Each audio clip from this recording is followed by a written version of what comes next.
de Hével par Caïn. Donc Caïn a tué son frère Hével, et c'est évidemment une catastrophe, c'est évidemment quelque chose de terrible et de monstrueux, mais finalement de ce meurtre, qui évidemment est un crime très grave, finalement va apparaître quelque chose d'essentiel. Qu'est-ce qui va apparaître d'essentiel? C'est le fait que la nature humaine est foncièrement différente, fondamentalement différente de celle des autres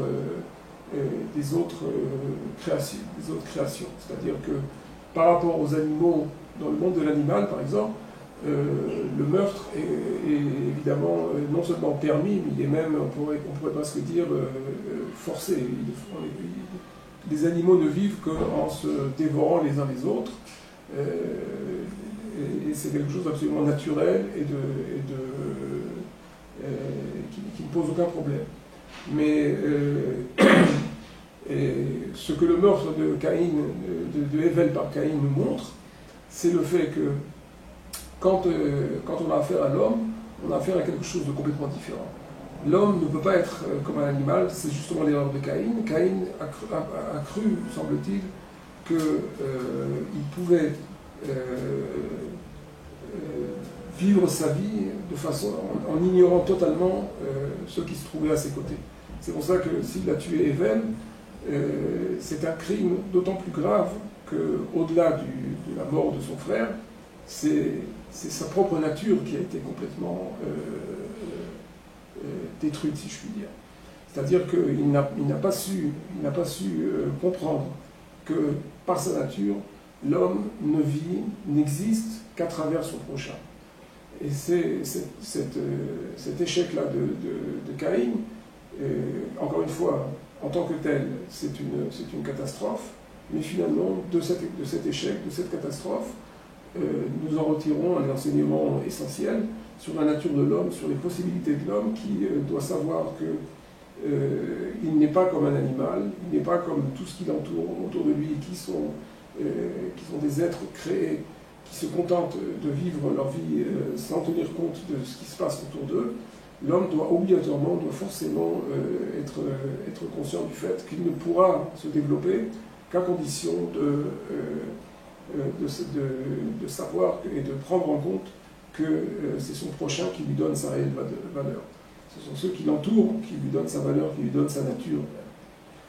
Et cet événement-là de Caïn et de Hével, c'est, comme j'ai dit, c'est le même principe qu'on retrouve avec la faute de Adam, avec le déluge, avec la tour de Babel, c'est-à-dire tous ces événements dans lesquels on voit que l'homme, à chaque fois, rechute et s'embourbe parce qu'il ne sait pas comprendre quelle est la réelle valeur de sa vie. Et puis vient Abraham. À partir du moment où vient Abraham, les choses se transforment et se retournent complètement. C'est-à-dire, qu'est-ce que je veux dire par là?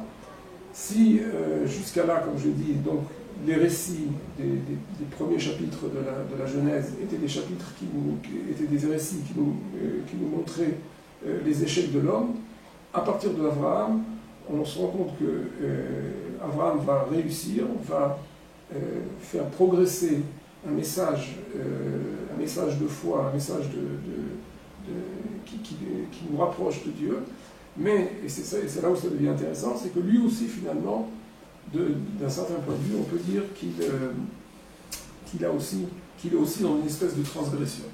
C'est-à-dire que, tel que le récit est construit, tel qu'on nous raconte l'histoire d'Abraham, et ensuite de Yitzhak et de Yaakov, ses enfants et ses petits-enfants, on se rend compte que les patriarches vivent à l'encontre de tout ce qui existait à l'époque, c'est-à-dire que la norme humaine telle qu'elle existait à leur époque, c'était celle des nations qui étaient autour d'eux, et Abraham, Yitzhak et Yaakov, eux, vivent, si je peux dire, complètement différemment, et même à l'encontre de tout ce qui se faisait. Et c'est comme ça que les sages ont pu dire dans le Midrash que Abraham est appelé à Ivri, l'hébreu, parce qu'en hébreu, le terme Ivri, à Ever, signifie un côté, c'est-à-dire que Abraham était sur un côté et toute l'humanité de l'autre. C'est-à-dire qu'il était en opposition avec tout ce qui se faisait à son époque. Rien de ce qu'il faisait était normal. Toutes les nations se développaient de façon plus ou moins harmonieuse, peu à peu envahissaient et arrivaient à s'installer dans toutes les parties du monde. Et tout avait l'air de se passer tout à fait normalement. Et là est arrivé Abraham qui a complètement brouillé les cartes, puisqu'il a choisi un chemin qui est donc complètement inverse de ce qui se faisait par tous ceux qui étaient autour de lui. Et on peut dire donc qu'il n'était pas, Abraham n'était pas un pionnier qui va devant les autres, qui les précède et qui leur montre un nouveau chemin, mais c'était réellement un révolutionnaire, c'est-à-dire quelqu'un qui s'oppose totalement, qui n'est absolument pas, qui ne fait pas partie d'aucune manière de tout ce qui existait à son époque, et qui de ce fait présente une image opposée, totalement opposée à celle des 70 nations qui à l'époque commençaient à se développer. Et c'est comme ça que c'est même Bilam, comme on voit dans le livre de Bamidbar, dans le livre de Bilam, qui était un prophète des nations, qui pour parler d'Israël, les descendants d'Abraham, va les appeler, va employer le terme de Hen Am Levada Dishkon Bagoim Lo Itrachar, c'est-à-dire que le peuple d'Israël est un peuple qui est solitaire et qui n'est pas compté dans les autres peuples, c'est-à-dire qu'il ne fait pas partie des autres peuples. Il est un peuple qui est foncièrement différent, totalement séparé des autres peuples. Donc Abraham et ses descendants choisissent un chemin qui est totalement opposé, totalement séparé de celui de l'humanité. Et donc la grande question qui se pose, c'est est-ce que réellement c'est la bonne méthode? Est-ce que c'est comme ça qu'on peut arriver à faire descendre le message divin dans le monde, en s'opposant totalement à tout ce qui se fait autour de soi, en créant un peuple qui, au lieu d'être un peuple qui se mêlerait aux autres et les aiderait et pourrait être partie prenante avec tout ce qui se fait autour de lui, décide donc de choisir un chemin totalement opposé et différent. Et c'est là où on en arrive à l'histoire de Hanouka. Parce que Hanouka va nous permettre, si on comprend ce qui s'est passé à Hanouka, on va pouvoir comprendre un petit peu en fait tout le rôle d'Israël et tout le rôle de l'humanité face à Israël et comment les relations doivent se créer, doivent se poursuivre entre Israël et les nations. La fête de Hanouka, je présume que vous devez connaître un petit peu de quoi il s'agit. La fête de Hanouka nous raconte que à l'époque où la Grèce d'Alexandre le Grand a envahi tout le monde antique connu de l'époque, et donc Israël aussi était sous domination grecque, et c'était la dynastie séleucide qui était maître de la terre d'Israël. Les Juifs qui vivaient donc dans cette terre se sont révoltés de par le fait que les Grecs ont essayé d'imposer leur culture, leur religion, et ont empêché les Juifs de vivre leur foi, jusqu'au point même de profaner le temple et d'empêcher toute possibilité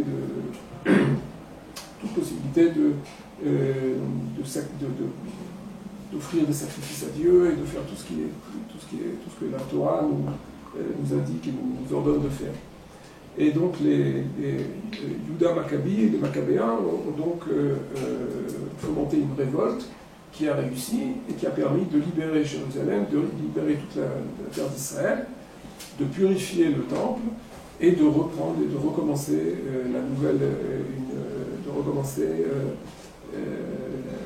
l'apport des sacrifices, de recommencer toutes les mitzvot, tous les commandements tels que la Torah nous ordonne.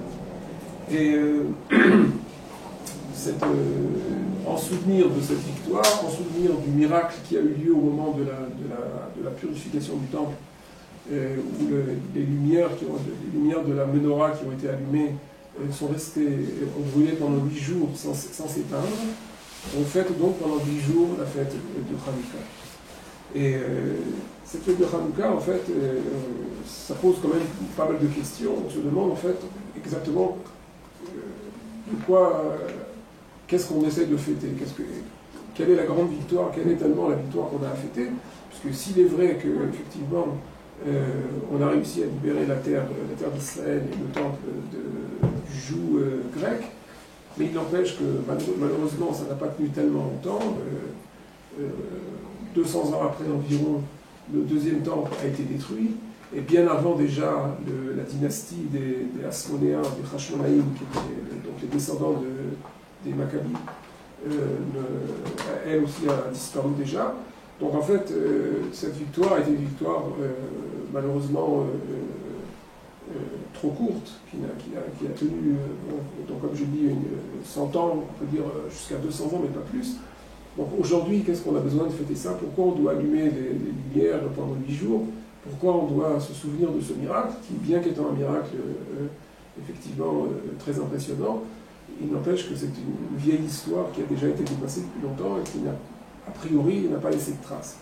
Mais en fait, et surtout en plus, si on ajoute à cela, que cette civilisation grecque, non seulement elle n'a pas été détruite, mais au contraire, elle a pris aujourd'hui, elle a fait mainmise sur toutes les cultures mondiales, puisqu'on peut dire que si à l'époque la culture gréco-romaine s'étendait sur tout le bassin méditerranéen, aujourd'hui la culture occidentale, qui est en fait qu'on appelle parfois judéo-chrétienne, qui a commencé à partir de l'Europe, en fait aujourd'hui s'étend sur tout le monde entier. On est arrivé aujourd'hui à une situation globale où toute la Terre entière est entièrement sous domination gréco-romaine, si je puis dire. Et en fait, donc on est en droit de se demander donc que fait-on, de quoi il n'y a pas tellement de quoi se réjouir, puisque on n'a pas réussi du tout à faire disparaître cette culture, on n'a pas réussi du tout à empêcher que les choses ne se passent. Et finalement, la culture grecque est la culture dominante aujourd'hui. Et il se pose la question de savoir donc pourquoi, qu'est-ce que nous fêtons exactement. Et c'est là le point intéressant. Dans la prière que nous disons tous les jours, dans la prière des Shmona Esrei Brachot, les 18 bénédictions, qui est la partie essentielle de la prière,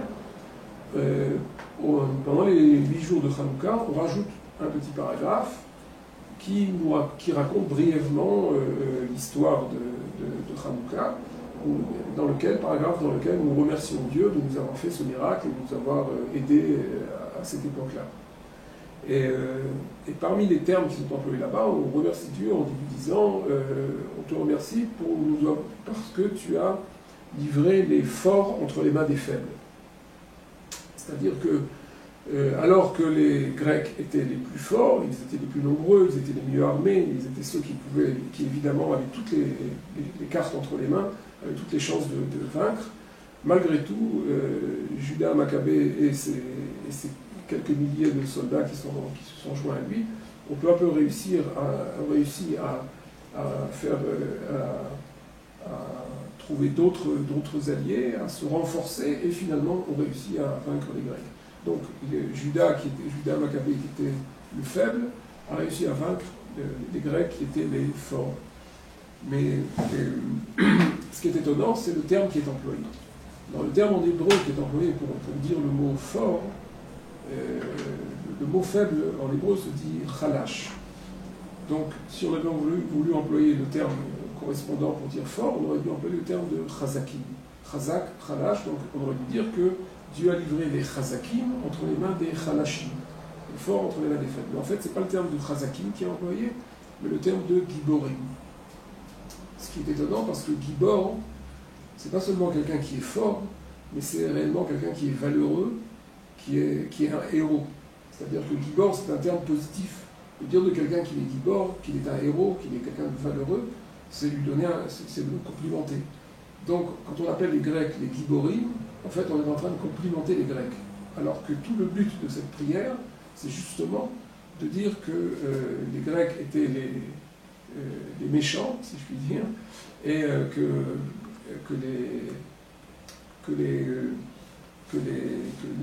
les Juifs étaient les faibles et qui étaient les faibles, mais qu'ils ont quand même réussi à vaincre. Alors pourquoi appeler les Grecs Giborim, les héros? Tu as livré les héros entre les mains des faibles. Pourquoi employer le terme de héros de Giborim? C'est donc pour vous dire qu'il y a là quelque chose d'essentiel à comprendre, qui est que s'il est vrai que Dieu a donné, si Dieu a donné la victoire à Judas Maccabi et a permis la libération de la terre d'Israël, comme on l'a expliqué, il n'empêche que les sages ont voulu nous donner une allusion au fait que la civilisation grecque n'est pas négative. C'est-à-dire que les Grecs, c'est vrai qu'à cette époque-là, dans le cadre spécifique de la lutte qui se déroulait sur la terre d'Israël à l'époque, effectivement, les Grecs avaient le mauvais rôle, ils étaient les méchants. Mais c'était seulement à cette époque-là. La culture grecque, aux yeux des Chachamim, aux yeux des sages, était considérée comme quelque chose de positif. La culture grecque a sa place et a sa valeur, et c'est pour cela que les Grecs, dans leur ensemble, seront appelés Giborim, parce que s'il est vrai qu'à ce moment-là, ils ont joué le mauvais rôle, mais dans l'ensemble, ils ont malgré tout un rôle positif à jouer, et ils ont effectivement été Giborim dans la mesure où ils étaient effectivement des valeureux, parce qu'ils avaient apporté aussi des valeurs positives, quelque chose de positif à l'humanité.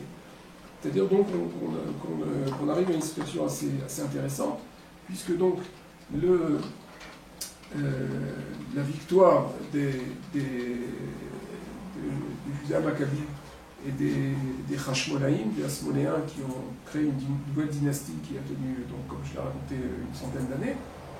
D'un côté, ce sont eux les tzadikim, ce sont eux ceux qui ont été dans le chemin de Dieu et qui, de ce fait, nous remercions Dieu de leur victoire sur les Grecs. Mais d'un autre côté, on insiste bien sur le fait que, malgré tout, même ceux qui ont perdu, c'est-à-dire les Grecs qui étaient donc les mauvais à l'époque, malgré tout, ils ont un rôle positif à jouer. Donc c'est une victoire, mais c'est une victoire qui ne nous sépare pas de l'humanité, qui ne nous coupe pas complètement de l'humanité, mais nous continuons à poursuivre le dialogue avec les Grecs, avec la culture occidentale de manière générale.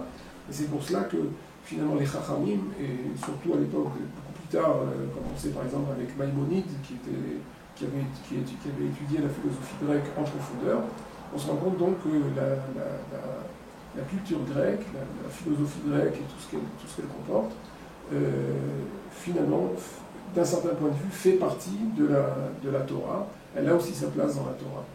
Et donc, il n'y a plus cette image complètement coupée des 70 nations d'un côté, le peuple juif de l'autre, mais là, on se rend compte qu'il y a une espèce de dialectique un peu plus compliquée dans laquelle il y a une lutte, mais il y a aussi une certaine entente, une certaine possibilité de coopération entre le peuple juif et les autres peuples.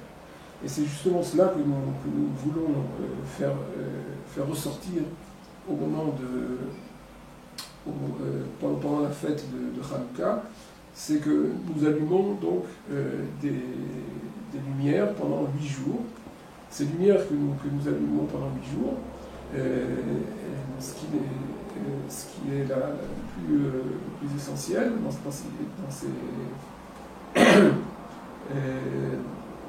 ce qui est essentiel dans tout cela, c'est de comprendre donc que quand si tu allumes les lumières de Hanouka pendant 8 jours, c'est forcément pour que quelqu'un les voie. Tu ne les allumes pas seulement pour qu'elles soient Donc elles soient allumées pour toi-même, et tu les allumes pour celui qui va les voir à l'extérieur. Alors effectivement, au niveau de la loi juive, au niveau de la halakha, ceux qui doivent voir les nérotes, les lumières, ce sont évidemment les autres juifs qui sont autour de moi, les voisins, les amis, les gens qui passent dans la rue, etc. etc. Mais en fait, je pense qu'au-delà de ça, ce que l'idée de ces lumières allumées pendant 8 jours veut exprimer, c'est le fait que quand on allume ces lumières, on veut faire ressortir le fait que, bien que nous ayons pris le contre-pied de ce qui se faisait à l'époque, nous soyons allés à l'encontre de la culture grecque, mais finalement, quand on allume nos lumières, nous allumons pour que cette lumière éclaire aussi les autres peuples. Ces lumières de Hanouka vont aussi apporter une lumière aux autres peuples, c'est-à-dire que nous sommes conscients que bien qu'ayant pris le contre-pied, nous restons quand même proches d'eux, proches de tous les peuples, et nous voulons une coopération avec eux. Et ça nous montre bien la complexité du destin humain, c'est-à-dire que nous ne pouvons pas voir les choses de façon aussi simple. Comme j'ai l'habitude de dire, il y a beaucoup de gens qui voient le monde et tout ce qui s'y passe en noir et blanc. D'un côté, il y a les blancs, ce sont les bons, noirs, c'est les mauvais, je suis le bon, tu es le mauvais, et les choses sont claires, et puis il n'y a pas de lien entre les deux parties. Nous voyons le monde en couleur. Nous pensons que ce que la Torah nous enseigne, c'est donc que justement, il y a un arc-en-ciel de couleurs, et toutes les couleurs sont nécessaires pour créer finalement un monde qui soit meilleur. Et donc, s'il est vrai que Israël est celui qui va allumer les lumières pendant Hanouka, c'est-à-dire celui qui va, dont le rôle est effectivement d'éclairer, mais il ne s'éclaire pas seulement lui-même, il éclaire toutes les nations, tous les peuples autour de lui. Et c'est à ce niveau-là que, effectivement, les Bnei Noach aussi ont leur rôle à jouer, c'est-à-dire tous ceux qui sont capables de comprendre et d'agir de façon à ne pas approfondir, ne pas agrandir la coupure entre Israël et les autres peuples, mais au contraire en l'amenuisant, en rétrécissant le fossé, en permettant justement un lien entre Israël et les autres peuples. Et c'est ça, rapprocher des extrêmes, rapprocher les deux extrêmes, c'est-à-dire aussi bien d'un côté Israël et de l'autre les autres nations, c'est le rôle qu'il faut bien suivre. Et si maintenant nous revenons à ce que nous avons dit au début quand on a parlé d'Abraham, alors les choses finalement prennent toute leur ampleur. Abraham, quand il était, nous disent les sages, quand il était encore à Ur-Kasdim, avant d'être arrivé dans la terre d'Israël, on dit que déjà il rapprochait les âmes. Il essayait de convertir. Aujourd'hui on traduirait ça par convertir, mais en fait c'est pas exactement le terme. Il essayait d'approcher, de faire que les gens s'approchent de lui. Or, comme nous l'avons dit, toute la vision d'Abraham était une vision qui était complètement inverse de celle qui se faisait à son époque. Alors, de deux choses l'une, si tu veux vraiment prendre le contre-pied de tout ce qui se fait autour de toi, pourquoi tu vas essayer de convaincre les gens autour de toi d'aller dans ton chemin toi, puisque de toute façon tu n'es pas intéressé à faire comme les autres. Or justement, on retrouve donc bien cette idée dont on vient de parler, c'est-à-dire comme les Rashmonaïm, les Asmonéens ont combattu la culture grecque, mais finalement ils sont restés attachés et finalement le peuple d'Israël a su trouver la manière correcte de réellement créer un lien avec les autres peuples, bien qu'en choisissant un chemin différent des leurs. De la même façon, Abraham avait fait la même chose à son époque, il avait aussi fait le même chemin. Et malgré cette opposition par rapport aux autres peuples, il n'a eu de cesse d'apporter les lumières vers tous ceux qui, comme lui, étaient prêts à se remettre en question, à briser les cadres de pensée auxquels ils étaient habitués. Et en fait, c'est la même chose que nous devons faire aussi aujourd'hui. C'est-à-dire que ce qui est le rôle de chacun de nous, c'est d'être capable de ne pas rentrer dans une routine, de ne pas se laisser prendre par une certaine manière de penser habituelle, une espèce de ronron quotidien dans lequel on oublie totalement la valeur divine de sa propre personnalité. Et donc, de même que Abraham avait essayé et a réussi à créer quelque chose de nouveau, quelque chose qui détonnait complètement par rapport à tout ce qui se faisait autour de lui, mais qui finalement, peu à peu, a réussi à avoir une certaine influence sur son entourage et à changer les conditions de l'humanité entière. De la même façon, aujourd'hui, nous pouvons faire la même chose, et de la même façon, donc, de même aujourd'hui, Hanouka n'est pas autre chose que ce qu'on vient de dire, c'est-à-dire que chaque lumière allumée devient une source qui attire à elle et qui élève tous ceux qui n'ont pas peur d'être khalashim, d'être faibles, entre guillemets, c'est-à-dire de faire partie de cette minorité qui, bien qu'étant différent des autres, bien qu'étant un peu en opposition avec tout ce qui se fait autour de soi, malgré tout, on peut arriver, bien qu'étant faible, on peut arriver finalement, bien qu'étant décalé, on peut arriver finalement à créer quelque chose de nouveau. Et c'est justement en se démarquant de ce qui se fait autour de nous qu'on pourra arriver à créer quelque chose, à devenir un centre de rayonnement pour toutes les nations. Et donc, c'est ainsi qu'Abraham, qui s'est inscrit en faux par rapport à tous ceux qui l'ont précédé, ou les Maccabées qui ont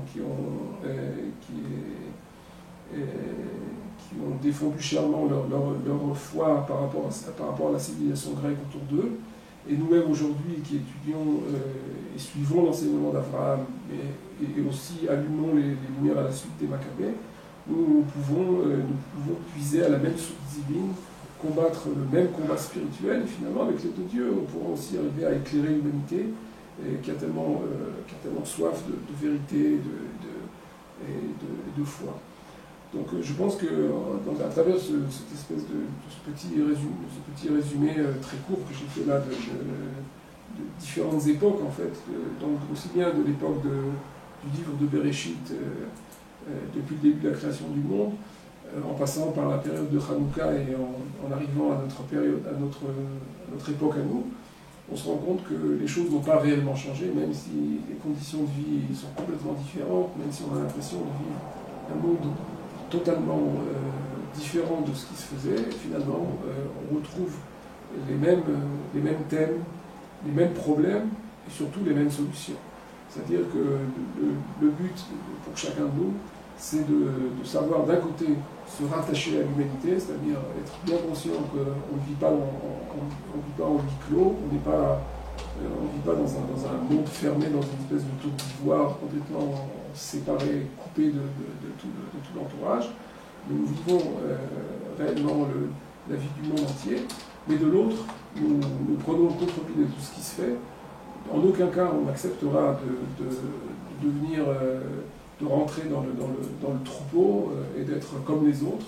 Nous serons différents, nous serons parfois même, nous aurons à nous battre et à combattre ceux qui ne savent pas comprendre ce qu'on essaye de faire et ne savent pas accepter ce que nous essayons d'apporter. Mais à travers cette lutte, ce que nous faisons, c'est d'apporter un message de réel approfondissement, ne pas se laisser aller et au contraire casser tous les cadres qui risqueraient de nous empêcher de progresser. Et avec l'aide de Dieu, on pourra arriver à faire des choses absolument magnifiques. Donc voilà, en quelques termes, j'espère avoir réussi à expliquer un petit peu les choses. Là, je vois une question sur le problème, la question de savoir comment on peut allumer les lumières de Hanouka. sachant que il est assez difficile de faire les commandements, de faire les mitzvot, de faire la Torah de manière générale dans tous les pays. La question vient justement de France, mais en fait c'est le problème qui existe un peu partout, c'est-à-dire qu'il y a malheureusement effectivement beaucoup d'antisémitisme, beaucoup effectivement de dangers qui viennent de par ceux qui n'acceptent pas le peuple juif, n'acceptent pas la Torah. Mais je pense que c'est une question qui d'un côté est vraie, mais d'un autre côté il faut bien comprendre que finalement ça a toujours été le cas. En fait, comme a dit une fois quelqu'un qui avait bien compris ce qu'était l'histoire juive, quand on lui a dit mais pourquoi vous ne voulez pas, vous les juifs, vous mettre au diapason avec tous les peuples, pourquoi vous êtes toujours en retard, vous vivez comme au Moyen-Âge alors que le monde a progressé, etc. Et pourquoi vous êtes comme ça en porte-à-faux par rapport à ce qui se fait autour de vous? Et la réponse de ce Rav, c'était de dire que finalement, regardez bien l'histoire du peuple juif depuis le début, comme je l'ai montré, effectivement, depuis Abraham et après à l'époque de Moshe, de Moïse, au moment du don de la Torah, etc., on voit que Israël a toujours été de côté. Il n'y a rien à faire, on n'a jamais été accepté, on ne sera jamais vraiment accepté complètement. Peut-être, bien sûr, nous espérons qu'avec la période messianique, les choses se passeront mieux. Enfin, de manière générale, on n'est jamais accepté par les non-juifs. Et cela parce que, comme je l'ai expliqué en fait, c'est que tout notre message est un message qui prend le contre-pied de tout ce qui se fait. Donc, il y a un problème. Ils n'arrivent pas à nous accepter. Donc, le danger ou le refus de nous accepter, il est toujours là. C'est toujours le même refus. Et c'est pour cela, effectivement, que les Chachamim, les sages, ont dit que si effectivement il y a un réel danger qu'on risque sa vie en allumant les nérotes, les lumières de Hanouka, on peut les allumer à l'intérieur de la maison sans les mettre à la porte ou à la fenêtre pour ne pas risquer de se faire, de mettre sa vie en danger. Mais en fait, je pense qu'aujourd'hui, c'est possible de le faire et il n'y a pas de réel danger parce que, au contraire, plus nous dirons clairement, nous affirmerons clairement ce en quoi nous croyons et que nous enverrons ce message à ceux qui sont autour de nous, je pense qu'au contraire, ça ne fera que le renforcer et que de nous faire mieux accepter en fait, par tous ceux qui sont autour de nous. C'est-à-dire qu'au contraire de ce qu'on aurait pu croire, ce n'est pas en s'affirmant en juif qu'on risque de se mettre en danger, mais c'est justement quand on essaye de fuir son rôle, quand on essaye de s'affaiblir, de soi-disant vouloir être plus proche, etc., qu'au contraire, plus on est soi-disant proche, plus en fait on s'enfonce et on s'éloigne. Et c'est justement en s'affirmant clairement qu'on pourra arriver à se faire accepter et à se faire comprendre. Je crois sincèrement que plus il y aura des gens qui allumeront les lumières de Hanouka sans avoir peur de risquer quoi que ce soit, je pense que plus ça se fera et plus notre influence bénéfique se fera sentir et les choses se passeront avec l'aide de Dieu le mieux possible. Voilà, alors au revoir à tous et je vous souhaite de mettre une bonne fête de Hanouka. Au revoir.